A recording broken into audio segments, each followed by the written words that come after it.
está Federico Sturzenegger, ministro de Desregulación y Transformación del Estado. Transformación del Estado. Largo el nombre. No, bueno, lo que pasa que implica, digamos, la importancia que le da el presidente a esa agenda, ¿no? Como yo te decía, es una agenda de libertad, una economía que viene tapada, ¿no? Tapada por regulaciones que no le dejan a la gente, digamos, trabajar, operar, digamos, son capas geológicas, ¿no? De regulaciones. Te doy un ejemplo. Ayer, por ejemplo, estábamos trabajando el régimen de navegación, ¿no? Porque viste que hicimos una reforma grande del mercado aerocomercial, sí, que pensamos que va rápidamente a conectar a todas las ciudades intermedias de Argentina con aviones más pequeños. Viene una desregulación parecida en lo que es transporte de pasajeros. Estábamos ayer trabajando en el tema del transporte por navegación, ¿no? Escuchate esto porque es realmente como medio como que no lo podés creer. Si vos querés hacer un barco en Argentina, un barco, no para hacer barquitos chocadores, no, un barco para producir, para generar trabajo, para transportar la producción, para transportar pasajeros, vos tenés que primero pedirle permiso a prefectura para aprobar los planos. Después tenés que pedirle, hacer otro trámite para pedirle permiso para hacer las obras, empezar a construir el barco. Después tenés que pedirle permiso a prefectura para botar el barco.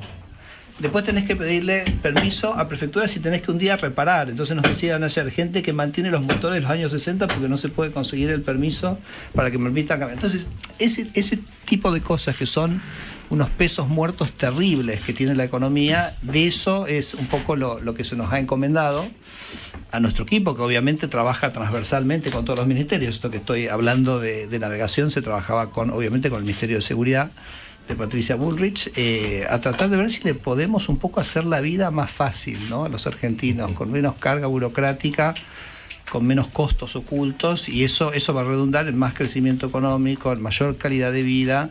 Bueno, de eso se trata un poquito la agenda en la que estoy embarcado. Hay un montón de temas para hablar. Vamos a empezar por un tema polémico de estos días, porque ayer habló el presidente de River, Jorge Britos, y la AFA también se manifestó en contra de las sociedades...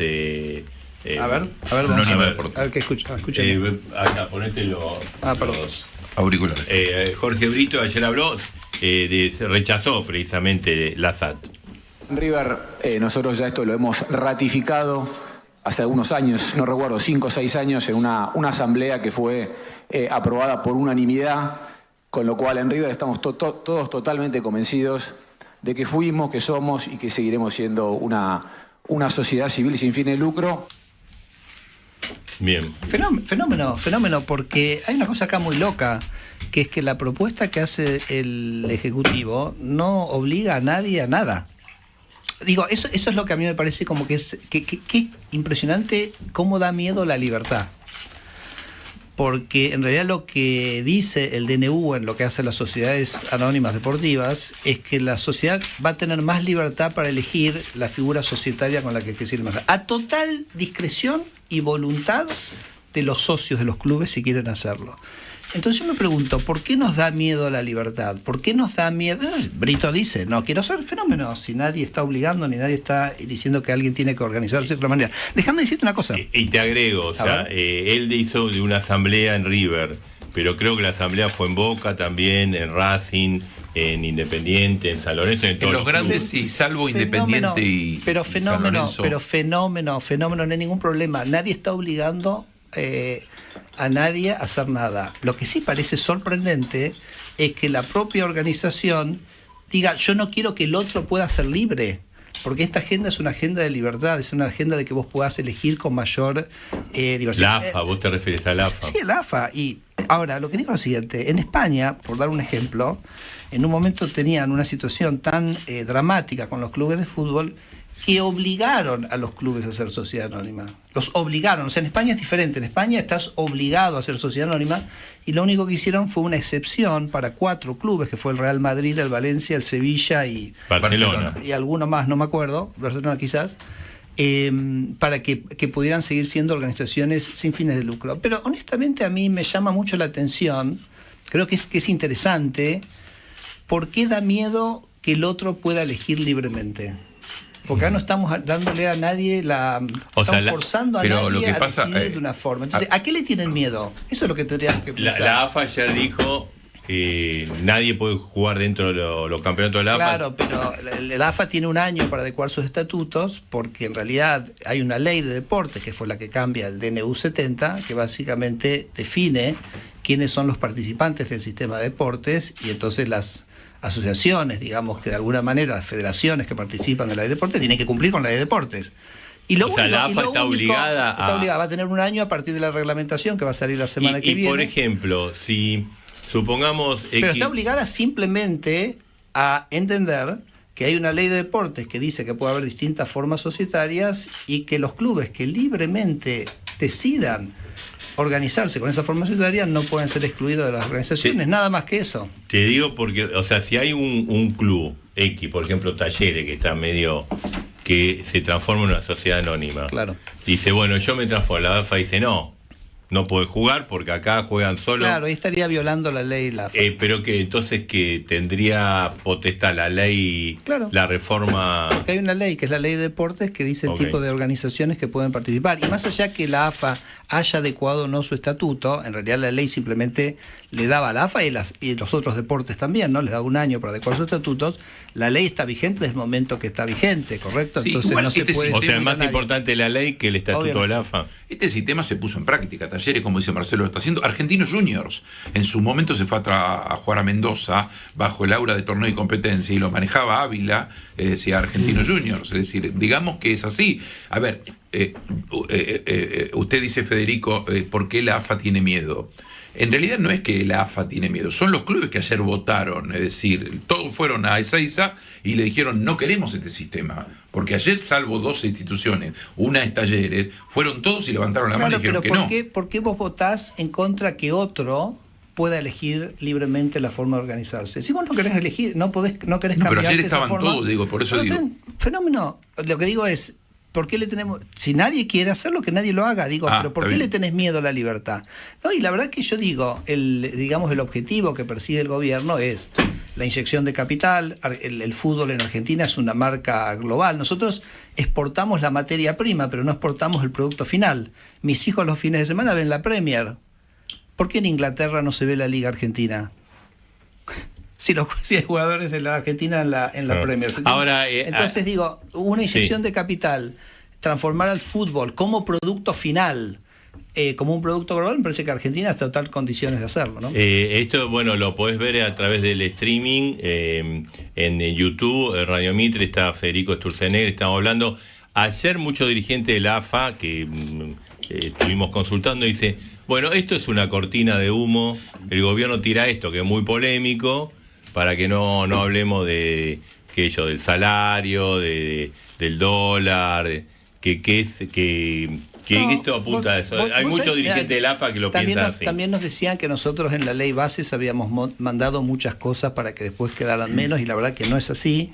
Todo lo que estaba en la ley bases estaba estudiado, todo lo que estaba en la ley bases queríamos que saliera. Después hay un proceso democrático, que algunas cosas se puedan hacer y o no, y me parece que es parte de las reglas de juego democrático. Pero yo te diría que... Es un ejemplo interesante el de las sociedades anónimas, repito, porque es un ejemplo donde un sistema, el presidente diría una casta, se opone a la libertad de los participantes de ese sistema. Entonces, yo creo que en ese sentido, como me parece que es muy simbólico y es muy interesante entender cómo los argentinos nos hemos acostumbrado y nos hemos asustado respecto a lo que la libertad puede hacer. Y la verdad que la libertad, cuando la gente opera libremente en un sistema económico, no lo hace para perjudicar al otro, lo hace para beneficiar al otro, porque cuando vos estás en un mercado participando, vos necesitas venderle algo a alguien. ¿Y qué le vas a vender? Le vas a vender algo que le sirve, ¿no? Algo que no le sirve. Ahora, Federico, mínimamente, y esto con el mayor de los respetos, salvo esto, está mal presentado el tema, y acépteme, cuando el ministro Cunha dice que pone como ejemplo al Barcelona y al Real Madrid, son los dos que no son privados. Cuando la diputada Santillán en este programa la semana pasada dice que Messi se curó en el Barcelona, se curó en el Barcelona. Digo, está mal presentado el tema. Es decir, hay consideraciones como la que están diciendo, vos podés hacerlo o no, pero están poniendo siempre equipos que es precisamente porque los equipos de España, que son sociedades anónimas, muchos quebraron. Y los que no quebraron son el Real Madrid y el Barcelona. Sí. Bien, yo una cosita muy cortita último de esto, hay quienes dicen que en realidad esto, bueno, es muy idealista, muy lindo, pero que acá hay un tiro por la elevación al Chiquitapia, que es una manera de empezar a dragarlo, que empezar a marcarle la salida a él, debilitarlo. No sé, yo lo que digo es, esto es una manera que el fútbol se ha organizado en muchos países del mundo, que ha sido exitoso, yo diría es lo estándar, casi podríamos decir. Y que creo que lo hacemos con un ánimo de mejorar la calidad del deporte en Argentina, de generar inversiones en Argentina, de convertir al fútbol en una marca mucho más global. Y me parece que ese es el objetivo central, como es de todas las reformas, ¿no? Las reformas en realidad son, en general, a favor de la inversión, a favor del crecimiento, a favor de la gente, no son en realidad en contra de nadie. Federico, ¿la moneda fuerte va a ser el peso? O sea, hay que comprar pesos. Ya me querés llevar a la macro. Y bueno, pero ese es lo que dijo su colega. Me parece, bueno, no, igual es importante, yo te lo aclaro, o sea, el gobierno es un equipo de gente profesional, tenemos un excelente director técnico que es el presidente, que define los roles y define los roles de cada uno. El rol mío está en el área de regulación. Yo creo que igual, me parece que, déjame hacerte un comentario, el ministro de Economía, por supuesto, es el que lleva a la macro, y me parece que podés, digamos, charlar con él todas las veces que quieras y está muy abierto. Yo simplemente déjame decirte dos cosas respecto de eso, generales, ¿ok? Pero que son básicas, porque me parece para que la gente, digamos, lo básico, vamos a lo básico, no le busquemos el pelo al huevo, como diría el dicho, ¿ok?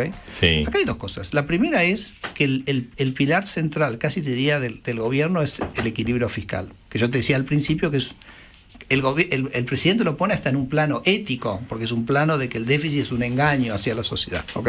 Porque estás transfiriendo los costos a alguien sin decirlo. Sí. Lo que ha ocurrido en términos de déficit fiscal es inédito. O sea, vos tenés y además, como dijo el presidente, yo voy a lograr el equilibrio fiscal, que nadie hubiera imaginado que se podía lograr en el primer semestre, y lo logró. Y él dijo, yo lo voy a hacer principalmente sobre la casta.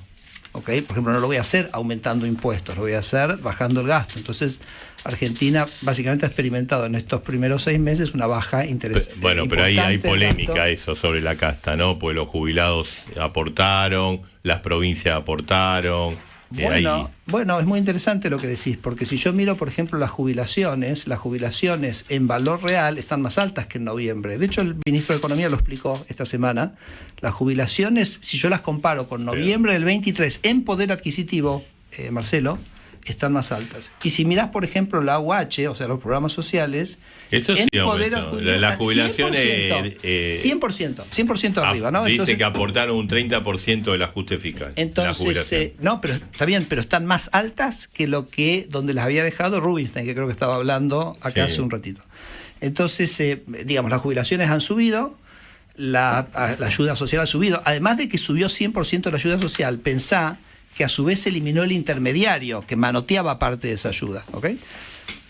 Vamos a las provincias y vamos a la obra pública, que son dos otros elementos que han contribuido a esta baja del gasto. Entonces, pues decir, la obra pública, yo personalmente también en un primer momento pensé que la obra pública la podías bajar y que después eventualmente le ibas a tener que, digamos, retomar en algún punto, pero la verdad que después cuando uno lo empieza a mirar al tema, esto me lo explicaba la gente del Ministerio de Economía, nos dimos cuenta que la obra pública era un mecanismo adicional por el cual el gobierno nacional le transfería plata a las provincias. Te voy a dar un ejemplo. Me dice, mira, acá tenemos un programa, $900 millones, financiado por el Banco Mundial y el BID, para hacer alcantarillas. Alcantarillas, no estamos hablando de la hidrovía, no estamos hablando de la red de transporte de carga, estamos hablando de y había una oficina dentro del Ministerio de Obras Públicas de una persona que iba pueblo por pueblo a vender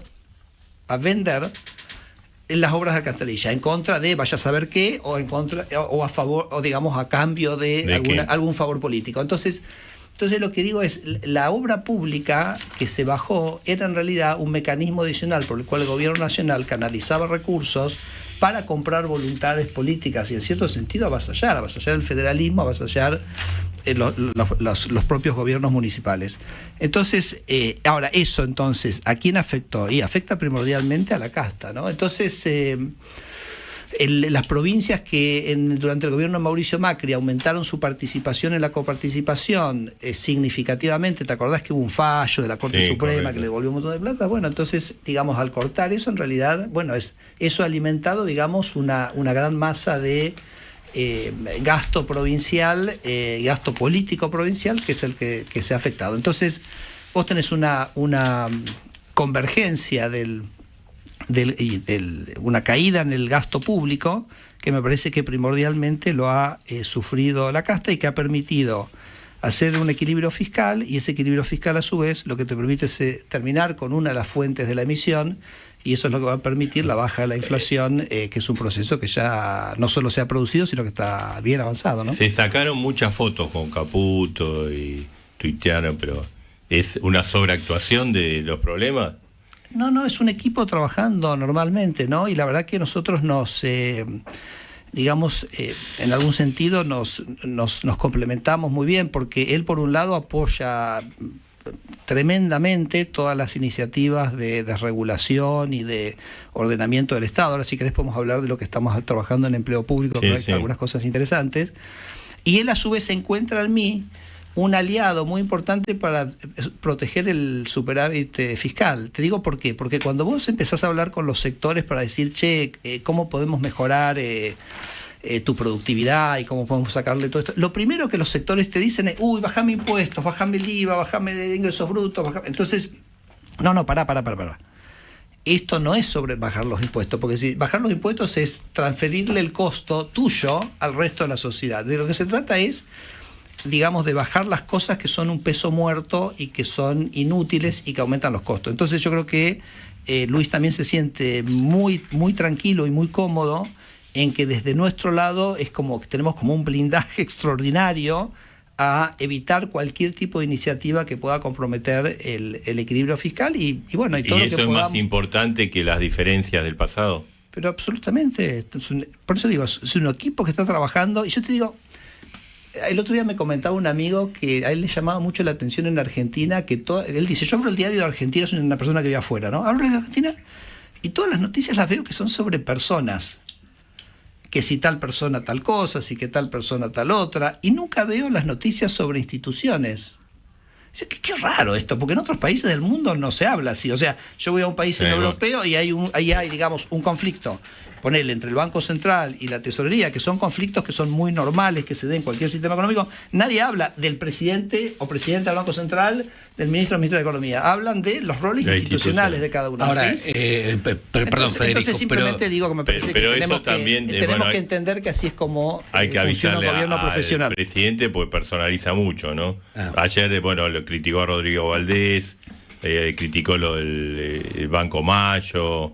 El Banco Macro, lo de la vice. Massa.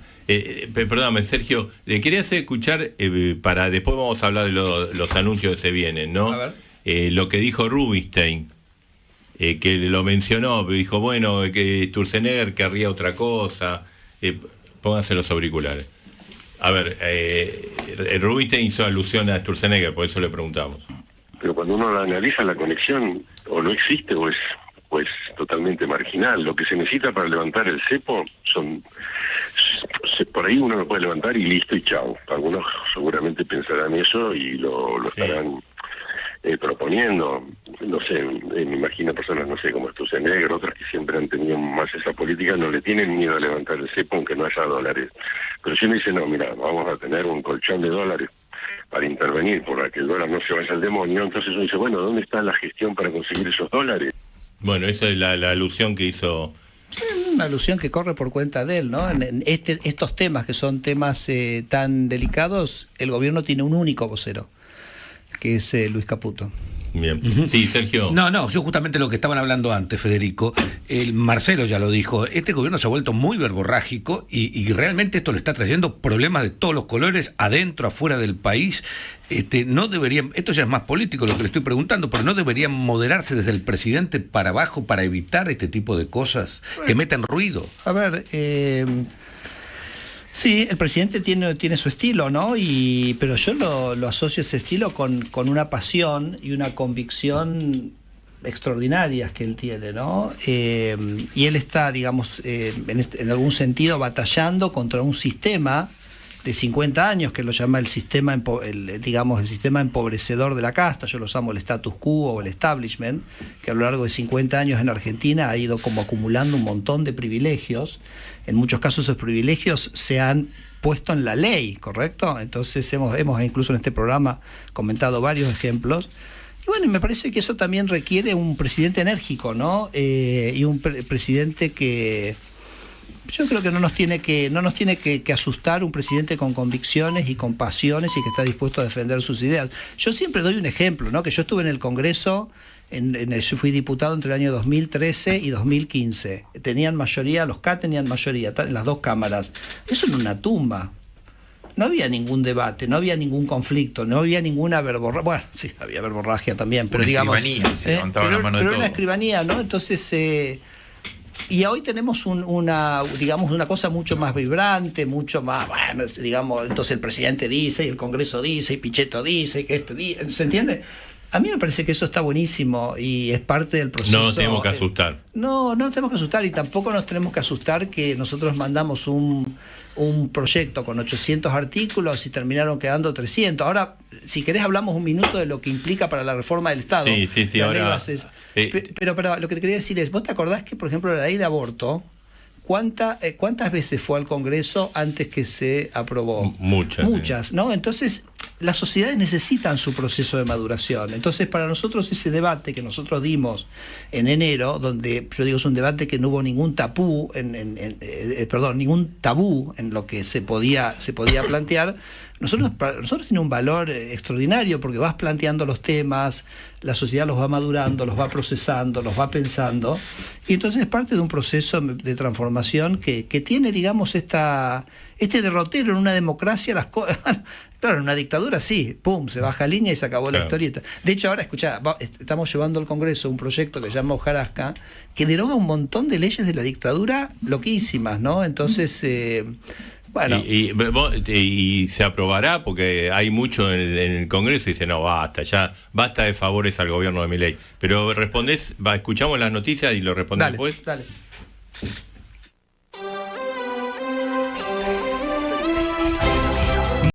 Antes de la presidencia esto todo el día. Vamos a Federico 934, estamos con Federico Sturzenegger, el coloso según el presidente. Qué bien. Ahora vamos a hablar porque se vienen cambios muy importantes esta semana, le vamos a preguntar. Sí, Mariana. Y advierten, yo les tengo que comentar que advierten por posibles cortes de energía durante el verano. Un informe oficial advierte que la generación de energía eléctrica durante el próximo verano sería insuficiente para satisfacer los picos de demanda ante una temporada estival que se proyecta con temperaturas más elevadas que lo habitual. El trabajo de Camesa tiene fecha del 25 de junio y señala que el consumo de energía podría llegar a los 30.700 megavatios, más de 1.000 megavatios por encima del récord histórico registrado en febrero de este año. La simulación de los técnicos de Camesa marca que entre diciembre y marzo de 2025 la demanda de potencia máxima sería entre 30.500 y 30.700 megavatios. En consecuencia, aparece un riesgo de que no se puedan cubrir entre 1.000 y 3.000 megavatios, hasta el 10% del total en los días más exigentes. Bien, gracias. Estamos con Federico Sturzenegger. Le quería preguntar, y dejamos pendiente la pregunta, si fue un error esto de los 600, porque todo dice, bueno, fue un fracaso. Fue una locura de Sturzenegger meter de las togas de los jueces hasta reformas muy importantes todos juntos. Hacemos una brevísima pausa. Bueno, estamos con Federico Sturzenegger, le agradecemos al ministro estar aquí en Sábado Tempranísimo. ¿Cuál se instrumenta que todo el tema de la reforma, porque muchos, incluso la oposición dialoguista dice, bueno, ahora tienen la ley y están demorando en la instrumentación, apliquen las cosas. Bueno, me preguntabas, ¿no?, sobre la ley Bases. Yo diría que la ley bases, el hecho que haya sido reducida en el proceso legislativo, igual para nosotros tiene un valor inmenso de haber puesto sobre la mesa un montón de temas, como te decía. Es un proceso, ¿no? Los procesos de cambio son procesos que la sociedad necesita ir como, en algún sentido, elaborándolos, y me parece que estamos en parte de ese proceso. Lo vemos como algo natural, y va a ser así en los proyectos que volvamos a empezar a mandar al Congreso, porque acuérdate que el presidente dice, tenemos 5 veces más de proyectos para mandar que lo que pusimos. ¿Y es verdad eso o es una exageración? No, es verdad, porque nosotros entre el DNU y la ley bases tocamos aproximadamente un 20% de las leyes que nosotros pensamos que necesitan algún tipo de corrección, ¿no? En general, ojo, nuestras correcciones en general son para simplificar, para alivianar, para reducir. Okay. Pero vamos a la ley bases, ¿te parece? Sí. Puntualmente. Entonces, la ley bases básicamente te quedaron, yo te diría 3 capítulos. Un capítulo que tiene que ver con la promoción de inversiones, que es el RIGI. Viste que está todo este lío ahora, por ejemplo, que Río Negro se quiere llevar una inversión y que... ¿Quién va a ser la autoridad de aplicación de RIGI? Entiendo que es el Ministerio de Economía. Ajá. Porque te acordás que es una infraestructura que está subsumida en economía ahora. Entonces, pero digamos, tenés el RIGI, tenés la modificación de la ley de hidrocarburos, que básicamente también genera mejores condiciones para una de las áreas centrales que tiene Argentina, que es la energía. Entonces, ese es un capítulo, llamémoslo, de promoción de inversiones. Después tenés un capítulo que es el de la reforma laboral, ¿no? Entonces, la reforma laboral va a tener algunos elementos que tienen que ver con la reducción, de alguna manera, sobre todo de los litigios, las contingencias legales que tiene lo laboral. Esta semana también anunciamos el tema de las propinas, cuya resolución, ¿viste? Vuelve el laudo... No, la propina sigue... El tema ahí era, la propina no va a ser para nada obligatoria, sigue siendo una liberalidad entre el consumidor, absolutamente, pero el problema que teníamos es que la ley de contrato de trabajo la ponía como salario.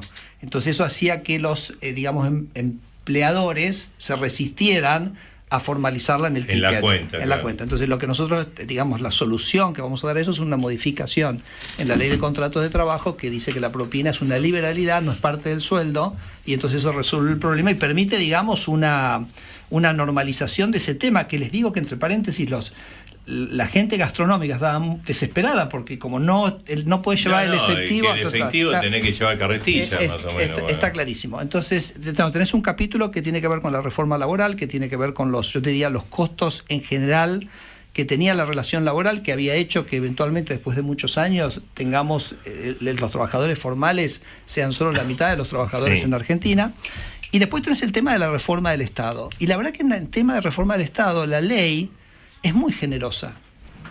Es muy generosa en lo que te permite hacer. Y se viene ahora, se va a aplicar ahora. Claro, entonces eso permite. Por ejemplo, un capítulo que puntualmente a mí me toca trabajar, y esta semana estuvimos dedicándole gran parte de la semana a su elaboración, es que hay una modificación en la ley de empleo público. ¿Okay? Entonces te diría que en la ley de empleo público tenemos casi 3 modificaciones importantes que vamos a hacer. La primera es... Vos tenías en el régimen de empleo público una figura que se llama la adscripción. La adscripción es que vos podés mandar a alguien afuera y seguís pagándole el sueldo. Entonces el gobierno tiene gente trabajando en la provincia de Buenos Aires, en la provincia de Tucumán, en municipalidades pagados. Entonces, listo, no, esto se acabó. ¿Okay? Ordenar un poco es, disculpame, el término, pero la joda esa se acabó, porque eso después lo termina pagando, obviamente, el contribuyente. ¿Pero trabajaban o no eran ñoquis lo que trabajaban? No tenemos la menor idea. ¿Okay? Entonces, a veces lo que se dice es como buscaban refugio, ¿no? Y habrá algunos que sí, que también trabajemos, porque tampoco, generalicemos, ¿correcto? La situación. Sí. Después lo que vamos a hacer es incorporar un examen de ingreso a la administración pública. Ajá. Porque la administración pública, la ley de empleo de trabajo, tiene todo un sistema de concursos, etcétera, pero bueno, ya vemos que el sistema de concursos no sirvió para filtrar, ¿no? Entonces vamos a hacer un examen, que es un examen que la gente va a dar, que se va a corregir automáticamente, que va a ser anónimo, nadie va a poder, favorecer o no favorecer a alguien por su orientación política. Entonces eso va a ser como en algún sentido un filtro interesante, para el acceso a la función pública. Y después lo que hacemos es que la ley genera un mecanismo que se llama el régimen de disponibilidad. O sea, cuando vos, por ahí fusionás organismos o cerrás un organismo, ¿qué haces con la gente, ¿no? Entonces hay un régimen que se pone de disponibilidad, donde se le protege el salario por hasta 12 meses. Entonces vamos a permitir que durante ese periodo, si la gente, por ejemplo, que la gente básicamente cobra durante 12 meses y después cobra una indemnización, ¿no? Eso es lo que... O sea, la sacan de su cargo y está 12 meses... Los 12 meses, que digamos está en las gateras por si hay alguna otra repartición del sector público que la quiere tomar, y si al fin de los 12 meses, o hasta 12 meses, no encuentra un lugar, se cobra una indemnización. Eso es lo que aprobó el Congreso. Pero lo que vamos a hacer es un esquema que durante esos 12 meses ese trabajador pueda ir a una empresa privada y decirle, mirá, ¿sabes qué? Contratame, probame. Vengo a trabajar acá y nosotros como Estado lo que le íbamos a pagar se lo damos a la empresa, ¿se entiende? Entonces, digamos, es como una manera de ayudarlo a ese trabajador para que haga una rápida reinserción en el mercado de trabajo. O sea, el Estado privado financiaría... O sea, el dinero se lo podemos dar, si el trabajador quiere, se lo damos al trabajador, ¿correcto? Claro. Pero si el trabajador dice, che, ¿sabes qué? Me viene bien porque yo arreglé con esta empresa, me va a probar durante un mes porque en realidad no tengo que pagar la totalidad de mi sueldo. Federico, eso funciona si hay trabajo, ¿no? Pues ahora lo que está pasando es al revés. Y además, yo lo que veo es que a veces el gobierno como que anuncia sacamos empleados públicos como una gran... acordate, con alegría, y yo digo, bueno, está bien, puede ser que haya sobreempleo público, pero es una persona que pierde su No, empleo. sí, pero acordate que todo gasto alguien lo paga. Entonces, cuando yo tengo a alguien que no está haciendo algo productivo y que cobra 100, quiere decir que yo le saqué a alguien, a alguna otra persona le saqué 100. Y esos 100 que le saqué a esa otra persona, entonces esa persona no va a poder gastar, no va a poder crear empleo porque no va a consumir. Entonces, digamos, tenemos que tener eso en la cabeza, me parece también muy Federico, claro. Indudablemente, esto es más del ANSES, pero no sé usted, pero hay cosas raras. Hoy se habla de que hay 1.230.000 pensiones por invalidez y en el 2003 eran 70.000. Pero vos sabés que, por ejemplo, en un pueblo, creo que era el Chaco, teníamos 170 pensiones, escucha esto, Marcelo, sí. 170 pensiones con la misma quebradura de clavícula. O sea, la misma... Creo que ayer Adorni mostró una que era una radiografía de un perro, puede ser. Sí. Bueno, yo te cuento, en un pueblo, 170 pensiones de invalidez, misma quebradura de clavícula, mismo tamaño de hueso, etcétera. Entonces, lamentablemente, hay que ¿entendés que provocaban la quebradura o no, usaban la misma radiografía? Entonces yo digo, la verdad que el gobierno ha sido saqueado.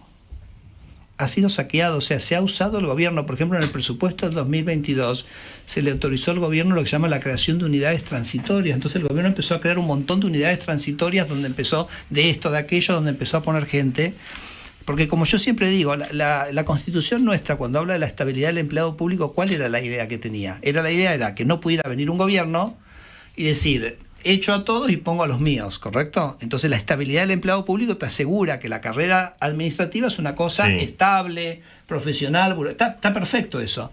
Pero fíjate cómo en Argentina todo se distorsiona, porque lo que ocurre con el kirchnerismo, con esto que te estoy contando de que se hizo en el presupuesto 2022, que es antes de irse, lleno al Estado de los míos. Sí. Entonces uso la ley a mi favor para hacer exactamente lo contrario que lo que la Constitución en realidad manda. Entonces bueno, me parece que esto es un poquito lo que se va a ordenar. Y tenés ejemplos, ¿no? Por ejemplo, el ministro Cunio, vos te acordás que estaba el Ministerio de la Mujer. Sí. Entonces el ministro lo absorbió, lo transformó en una dirección nacional. Después, como se tomó 3 meses, se evaluó qué hicieron, qué no hicieron, lograron algún cambio, lograron algún otro cambio.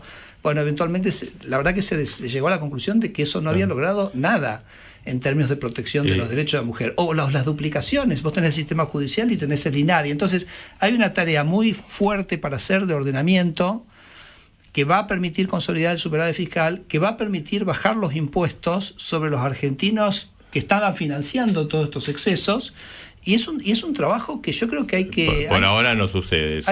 Bueno, sí sucede, Marcelo, recontra sucede. Ahora aumentaron el impuesto a la ganancia. No, perfecto, pero repetimos la conversación que tuvimos acá en este piso hace un tiempo. ¿Cuál es el primer impuesto que el presidente va a bajar? El impuesto inflacionario, porque acordate que ese déficit generaba emisión y esa emisión generaba inflación. Y esa inflación... en realidad era un impuesto sobre los más desprotegidos de la sociedad. Entonces, el presidente ha cumplido exactamente con su palabra, que es decir, le prometió a los argentinos que iba a cortar el gasto público, sobre todo a la casta, como explicamos antes. Lo hizo de una manera inédita que nadie hubiera podido creer. Y eso dijo, una vez que yo pueda bajar el gasto, es la única manera genuina de bajar impuestos. ¿Por qué? Porque todo gasto se financia. Entonces, con un impuesto, ya sea un impuesto, con el impuesto inflacionario, que es la emisión, o un impuesto futuro, que es la deuda, se financia el gasto. Entonces, si yo bajo el gasto, voy a bajar los impuestos. Entonces, ¿cuál fue el primer impuesto que bajó? ¿Cuál es el primer impuesto que está bajando? El inflacionario, que como vos sabés, Marcelo, termino con esto, sí. Mayoristas 2,7 en el último número que salió en mayo, y también los números de actividad, ¿no? Porque vos me decías, digamos, la reinserción de la gente si hay trabajo, ¿no? Sí, y la verdad que, bueno, digámoslo, ¿no? Este proceso, en mayo la economía está 2,3% arriba de mayo del año pasado. Pero si desagregás industria cayó 14, construcción, no sé, el 30 y pico. Pero si mirás mayo, te voy a decir esto. El sector agropecuario, sí, claro, en el interanual pesa mucho el agropecuario, perfecto. Pero si vos mirás mayo contra abril, donde hay un crecimiento del sector agropecuario, pero sacás el sector agropecuario, mayo contra abril, sí. También tenés un crecimiento significativo de la actividad, ¿no? Entonces, ojalá por supuesto que estamos... bajar el gasto público está estudiado que es fuertemente reactivante, porque en realidad lo que hace es permite bajar esa carga tributaria, permite bajar la percepción futura sobre la carga tributaria, y eso es lo que eventualmente genera la recesión. Por supuesto, nosotros acá estamos, Marcelo, en el día a día, en la semana a semana, en el minuto a minuto, pero lo que quiero decir es que el presidente ha tenido una firmeza en su convicción de cerrar el déficit, lo ha logrado en tiempo récord, inédito. Y eso básicamente también le ha permitido a él eliminar las fuentes de emisión monetaria, que es lo que me parece le va a garantizar es de otra área, pero el éxito contra la inflación. Perdón. Es de otra área, digo, sí. Pero como adelantó Marcelo hace un mes en Clarín, el cepo este año lo tenemos entre nosotros. Eso lo charlas súper. No, pero usted sabe de economía, vamos, usted sabe. Pero es importante esto, o sea, es un equipo. Sí. El equipo tiene responsabilidades. Sí. Vos en la cancha, vos haces deporte, ¿correcto? Entonces, en la cancha cada uno juega en su, digamos, en su posición. Pero hay veces que cuando expulsan a un jugador o selecciona a uno. Entonces, lo que digo es, en estos temas que son temas muy particulares, muy puntuales, el gobierno tiene un único vocero, y ese único vocero se llama Luis Capuano. ¿Y en qué lugar juega Federico Estuzani? No, pero bueno, pará, si no lo expliqué a esta altura del partido, estoy en un problema.